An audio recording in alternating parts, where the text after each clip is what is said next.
Hey everybody, happy Friday. I'm so excited the end of this short week to be here today with you. Welcome to Finance Friday. This is the show where we transform your relationship with your money by giving you the information that you need to help you grow and protect your wealth. I'm Amy Novakovich, certified financial planner and co-founder of Nova Wealth Management. Hi, Johnny. Oh my gosh, Johnny, I forgot to tell you. A couple of weeks ago when I did a giveaway of Courageous Grace shirts, you won. I have to send these out to you. Oh, I'm so bad, guys. You guys got to keep tabs on me, man. Let me tell you. I'm going to send those out to you. Johnny, you're going to have to give me your address. Message it to me. Anyway, I'm so sorry. Follow me on Twitter at Novakovich Amy, and we have an Instagram that actually we've been doing some lives, like really short 1-minute helpful quick tip videos on Instagram, Nova Wealth Management. Also our YouTube channel, we post videos there, and also the replays of the Finance Friday, and then our podcast where we do some really powerful, awesome interviews. And I think I'm going to get Jim to start doing those with me again. That's the Nova Wealth Show. Maybe he doesn't know that yet, and I don't know if he can hear me through these walls. But that's going to be on iTunes, and Nova Wealth Management, it already is on iTunes, and the Wooditch Network, which is the video version of it. I'm going to share out this link right now. If you can, share out the link. Today, I'm asking you a couple of questions, hard questions that maybe have been on your mind. If you've ever laid up late at night or just woke up thinking about your finances or worrying about something in your money. Or maybe you're the complete opposite and you're like, why do I need to worry about that? I have time. I'll think about it later. I'll get to that. I know you are out there. You're totally one of those people that is just like, you know what? My work day, right today, I got kids. I got so much going on. I'll worry about that later. We're going to cover both today on exactly what you should be worrying about. I can't find this link. We are live, right? You guys can hear me, right? Oh, yeah. Hi. Hey, guys. So let's get into it. So the first thing that I want to talk about, there it is, share. The first thing I want to talk about is the impact of time. Okay, so even a year, right? But we're going to talk about over a few years, the impact of time. You cannot get time back. So if you are one of the people that say, oh, I'll just do it later, I'll get to that. You can't get time back. And one of the worst feelings, I will tell you, witnessing it, is getting to retirement age and not having a choice of whether it is your decision to work or not. Let me say that again. If you get to retirement age, say 60, 65, 70, and you have to keep working because you don't have enough money to live on, that's an awful feeling that it is not a choice of yours when you are forced to keep working. It's different, totally different when it's your choice. If you want to be working, if you want to be growing a business, whatever, that if it's your choice, that's actually a challenge. That's liberating. That gives you purpose. But if it's not your choice, you just plain and simple feel forced. So that's a difference maker. Time is a difference maker. Let's talk about time for a second. So I'm going to just do an example of $100 a month. Literally call it $25 a week. $5 a day for the business days anyway, during the week. $100 a month, right? If you start at 50, by the time you're 60, if we assume a 5% growth rate, these are obviously just easy, quick numbers. But assuming a 5% growth rate, you'll have about $15,757. That's 10 years of doing $100 a month, which no isn't a lot of money, but 15 grand. I don't know about you, but who can live on $15,000? That's not much. So that's 10 years of doing $100 a month. I don't know. I don't think $15,000, maybe give me a thumbs up or a smiley face if you think that that is not enough. But starting at 40, okay, now it changes a little bit. If you start at 40 instead of 50, ending at 60, you would have $41,455. Now, that is better, a lot better, almost triple. However, thanks, Solomon. However, still not enough. I don't know, $41,000 is probably not enough to live on. And we'll talk about Social Security in a second on how much that covers. But let's go to 30, age 30. If you start at 30 and you end at 60, how much do you think you have? Anybody want to give me a guess? Start at 30, end at 60. So if you started at 50, you had 15 grand-ish. Started at 40, you have 41 grand. And you start at 30, you have $84,000. Okay, so now you're getting up there. That's double of the previous number. We're getting there. Again, still not enough to live on for multiple years. Some people live on, if you retire at 60, you could potentially live retired for 30 years, right? So we're talking about time. You can't get time back. If you start at 20 and end at 60, $153,973. That's a lot different from 15,000 if you start at 50. So time is huge. You cannot get time back. That's the number one thing that I would tell young people all the time. $100 a month. Like, come on, seriously? Like, you're basically giving up $135,000 just because you say, I'll deal with it later. Like, that totally boggles my mind. Okay, so Social Security is going to cover about, and this is, a lot of people worry about it still existing. I really think it will still exist, but let's just talk about that for a second. So 40% of your income will be covered by Social Security on average. And all this comes from, I have these retirement books that I give out to my retirement plan people that I have retirement plans for, and it's all in these books. So this is from American Funds and Nationwide, the retirement plan books. And it's really crazy to think 40% of Social Security, 40% of your income will be covered by Social Security. So, pay yourself first. Great. Yeah. Seriously, not every dollar that you guys make today is for today. Your future self will not just show up with a bucket of money. Okay. You have to pay yourself first. You have to save for your future self, because 60% of our income will not be covered by Social Security. So where's it coming from? Not the government. Maybe your corporation, you might have a pension, but those are going away, man. Those are few and far between. So 60% of your income has got to come from where? You have to save for your income. If you want income right now, Social Security, the max right now is, somebody could look that up for me real quick, but I think the max, if I had to guess, is around $2,900 a month right now. I know the max will go up later, but even right now, who can live on 36 grand a year with medical costs rising? Let's talk. That's my next point, actually, inflation, the rise of costs. So I want to make a point here. If you are actually spending money instead of investing money and keeping up with inflation, you're doing yourself a double disservice. That's actually a whole 360 turn, because not only are you not keeping up with the rises in costs, which are projected to double in 30 years, but you're going backwards because you're just spending it into a hole. So you are completely doing yourself a double negative by just spending frivolously and not keeping track of it and not putting away as much as you can to grow above and beyond inflation. And I'm not talking just sitting in a bank, because sitting in a bank is not keeping up with inflation. Inflation, a gallon of milk today on average is like $3. And then again, this is a United States average. It's projected in 30 years to be $7.67 a gallon. Healthcare costs, ready for this one? This is ouch. This is not cool. And who knows what healthcare costs will be, but this is just a projection. For the average couple, healthcare costs annually on average is projected to be $273,000 in 30 years. Seriously, think about that. If our healthcare costs are $273,000, I want to talk about long-term care here too. Some ideas on long-term care, because that's another one I want you to be considering. But so far what we've covered is time. You can't get more time. We've talked about Social Security. You got to be thinking about what you're doing with your money to cover what Social Security does not cover. That's number 2.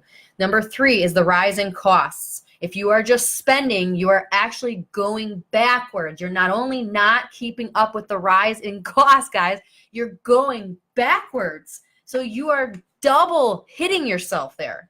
Okay?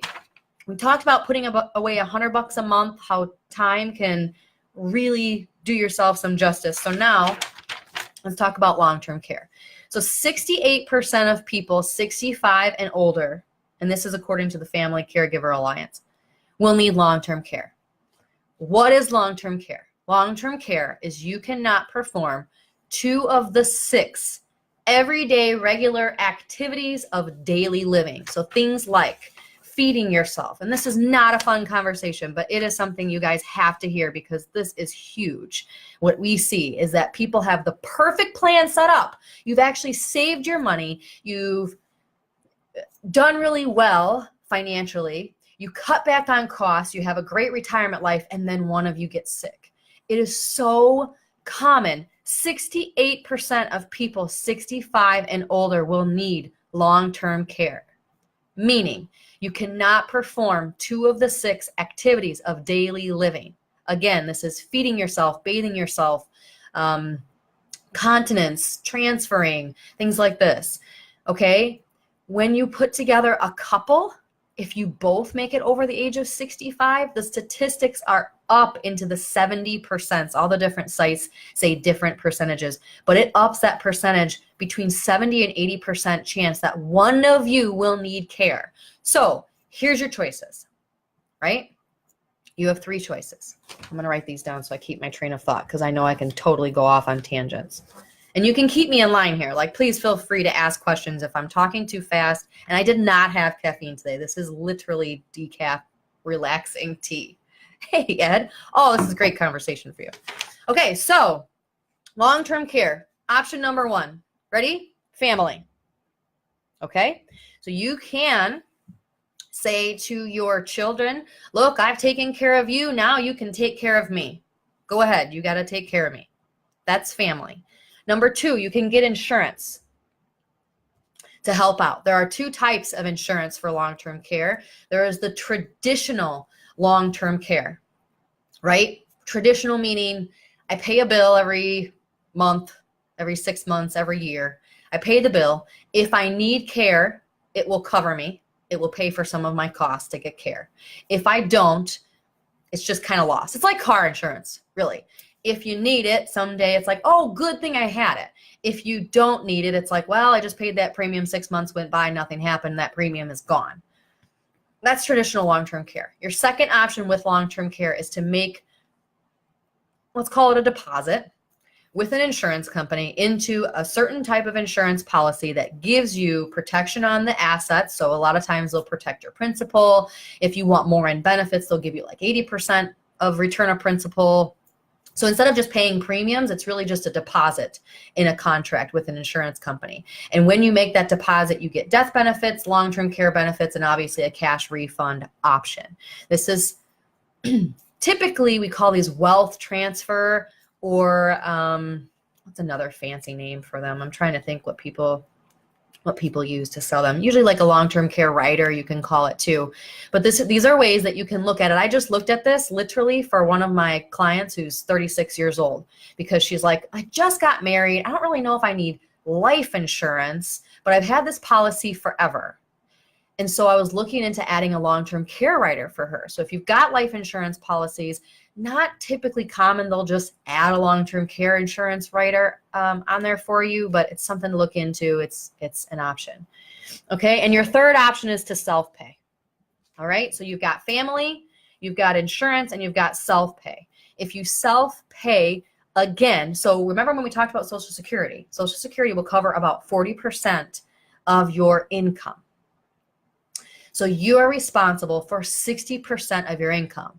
Well, now add on top of that maybe another, 70 grand for long-term care costs, depending on where you are in the country and depending on how much care you need. So now you're responsible for that in addition to the 60% of your income. So this is something you guys have to be thinking about. We cannot get back more time. That's for a lot of the young people out there, the millennials, even though technically I guess I'm a millennial now. I'm the older end of that. However, the younger ones that say, oh, I can deal with that later. Right now, I'm just trying to save up for a car. And right now, I'm just trying to get to school. Oh, that's another point that I wanted to make. Guys, if you have low interest student loans, that is not something I want you worrying about. Okay? Lower interest student loans should not be like a priority of yours to get those paid down. And, I don't really consider that bad debt. When we talk about good and bad debt, I'm glad you made me get long-term care. I literally had to, I won't say scream, but I'll just say raise my voice, maybe, to get you that. Yes, that is a big relief. I know. We can sleep at night about that now. Thank goodness. But going back to student loans, I don't want you worrying about lower interest rate. What's a low interest rate? I would say under 6%. Maybe Jim would disagree with me, but he can't say so because he's not here, Jim. Anyway, he could have his opinion if he was here, but I would say under 6%. Those minimum payments on the student loans are so low cash flow wise. I think I would rather have you putting your money towards retirement, towards long-term care, towards something that can grow years and years and years over time. 401k, where your company gets you a match, which is 100% return, things like that. I don't want you worrying about student debt so much if they are lower interest rates. Now, if they are a variable interest rate, okay, this is my last tip, and I will review in just one second. If you have anything that's a variable interest rate loan, I need you to look into that right away. That is a concern because rates are going higher. So for having borrowed money, the money is already borrowed. Okay, you've already got that money in your pocket. So rising interest rates is just the company being like, we want a little bit more for that same amount of money that you already have. Okay, and that's just because the general level of interest rates is rising. So they just want more for giving you that money. Did you become higher risk? Nope. Did you do something wrong? No. Just because they can. So I need you to address any variable rate loans, credit cards, equity lines, student loans can be variable, unsecured loans, just any loans where the interest rate can fluctuate. I need you to prioritize your finances. Look over your finances and your loans. Your number one priority, you need to start paying. If you're overpaying on a lot of your debt, let me back up.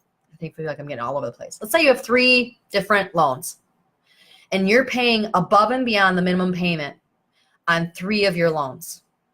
If one of those loans is a variable interest rate, I want you to pay the minimum rate on the other 2 and put all your effort towards the variable rate. Unless the only exception, I guess, to that is if one of the other 2 is like in the teens, like a super high interest rate, it's probably variable too. If it's that high, chances are it's a variable rate too, that they can just change it on you when they want. So I want you to prioritize your variable interest rates. Okay, so let's summarize. We talked about you can't get more time. You cannot get more time on your side. We talked about $100 a month. $100 a month starting at 50, ending at 60 is like 15 grand if a 5% growth rate. Starting at 20, that same $100 a month is almost $154,000 just by time, doing nothing different, just by having time on your side. That's it. What? Just want to say hi. Oh, I'm on the live, you know. Yeah, I know. Do you want to say hi to everybody? Jim just walked in for some reason to just say hi. Hi. Hi. What would you say is a low interest rate on it in general? Like if you have loan, if you have debt, what's a low interest rate? Under what number? 4.5. Oh, I said under 6. Yeah, in the 5s, I wouldn't consider it low. I'd consider it fair. Fair. Okay. All right. That's all right. Did you guys hear that? He said 4.5. You can't get a 4.5% loan anymore unless it's a mortgage, maybe a 15-year mortgage. I don't know if those really exist anymore. Maybe. That's why I say low. under 6. You Okay. said low. Got it. So 4.5% low. Okay. So time, we can't get time back.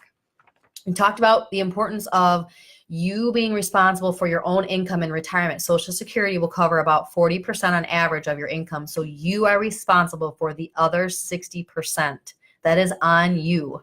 Okay. Nobody else. Like I said, your future self will not just show up with a briefcase of money. Now, third one, the rise in costs. If you are not putting your money in a place to keep up with inflation, gallon of milk, average right now about $3 to $3.25, depending on where you are in the country. In 30 years is projected to be $7.67 a gallon. If you are not putting your money in a place to keep up with that, then you're losing money. Your money, the value of your money will just cut in half. Now, If you are just spending money and not putting it away, you just had a 360 swing. Not only are you not keeping up with the rising costs, but you're spending it into the abyss, into a hole. You are you are going backwards. You're not going in the forward direction. You're going backwards. That is not good. Now, oh, I didn't even talk about taxes, but we're already at 20 minutes. We can do tax a different day. But I wrote here a note about you can always let the government control your money, or you can control your money. You can do some tax saving strategies, which maybe we can do a different day, or maybe I will post a video on Instagram and YouTube about some tax saving strategies.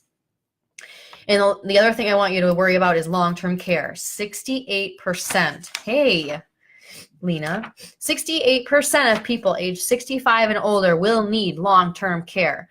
If you are a couple, that statistic goes up anywhere between 70 and 80% depending on your source. That one of you will need long-term care. You have three choices. You can let family take care of you. You can get insurance, where you've got a couple of options. We talked about those options if you go back. Or you can self-pay for it. So not only now are you responsible for 60% of your income, but by the way, you got to pay 70 grand a year for long-term care. That is something you have to be looking into when you're healthy, because you can't get it if you're unhealthy. And the last thing, your variable interest rates. I really want you to focus on any loans or debt that you have that's a variable interest rate. Super important that you prioritize those. Again, the example I gave is if you're paying over and extra on all your debt, and you have two loans that are actually fixed and one loan that is variable, I want you to pay the minimums on your other two loans and put all that effort, all the overpayment, onto the loan with the variable rate. You got to get those variable rate debt paid off, because the rates are just going up. So they're going to take that money that you have already lent and just say, oh, I just want more for it. Just pay us more just because we've given you money. That is not good. That is not a strategy that will propel you in the right direction to build wealth. It will take you backwards, because you are now spending more money for doing nothing. You did nothing. The company just said, oh, we can raise your rate, so we're going to raise your rate. Give us more money. So prioritize your variable interest rate loans and focus your efforts on getting those paid down, because we are in a rising interest rate environment and companies will take advantage of that and charge you more money, which we don't want. We want you to have more money in your pocket, not a company's pocket. Okay? So again, I can't remember if that was 5 or 6 things. Time, Social Security, only 40% of your income, the rising costs, long-term care, and variable interest rates. That's what I want you to focus on right now, if that's what's making you lose sleep at night. For those of you that just joined, you can go back and watch the replay. I'm at 23 minutes. I don't want to bore everybody. But the one thing I will leave you with, again, I just want to emphasize this because I thought this was so cool for those of you that just joined. $100 a month, $25 a week. Starting at age 50 and you end 10 years later, you end at 60, you'll have $15,757. $100 a month. And that's not a lot of money. Start at 50, end at 60, 15 grand. I don't know who can live on 15 grand. I don't know. 15 grand is not a lot of money anymore. Oh, I'm getting some more comments. Sorry, guys. Oh, hey, John. Now, but if you start at 20, that same $100 a month, again, not a big deal. This isn't even accounting for inflation. $100 a month, you end at same 60 years old, almost $154,000. That's just the impact of time. $15,000 versus $154,000. Still not a ton of money, but that's doable. I can work with $154,000. $15,000 is like a savings account, especially in 10 years, 20 years. So that is just the impact of time. Okay, guys, speaking of time, I'm out of time. You guys have an awesome weekend. Thanks so much for joining. Share this out if you thought this was valuable. Give me any feedback. Find me on novawealthmanagement.com and contact me, or you can obviously comment here. Have an awesome weekend, guys. Thanks so much, and we'll see you next week.